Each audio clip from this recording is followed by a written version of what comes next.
Bannakyewa bisitukiddemu olwaleero ne bisaba akakiiko ka Paalamenti ak'ebyobulimi okulaba nga bateekawo ensawo egendeddwamu okutunula emmere erimu mu ggwanga okuggyawo ebbula ly'emmere. Atwala ekitongole ekya Food Rights Alliance Agnes Kirabo alabiseko mu kakiiko kano era agenze maaso n'ategeeza nga kino bwe kyeyolese ng'emmere bw'eri ntono mu ggwanga. Kyova olaba ng'ensi yaffe yeeyongedde okuggwamu emirembe.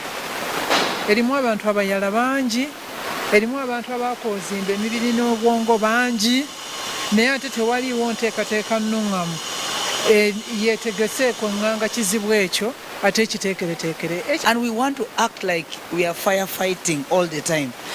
When there is famine in Karamoja, then we want to use 300 billion. But now we don't want to grow. We don't want to give farmers inputs to grow even when there is no problem. Cash crop dibeewo aye n'emmere erimwa.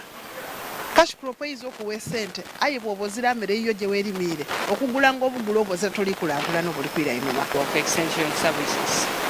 Initially the ministry was supposed to recruit 5,000, but I think so far we have only 3,900. And yet by the time we agreed on 5,000, we even had fewer districts. Raso TV, Nze Grace Segirinya ne Eric Sebalamu Omunyo.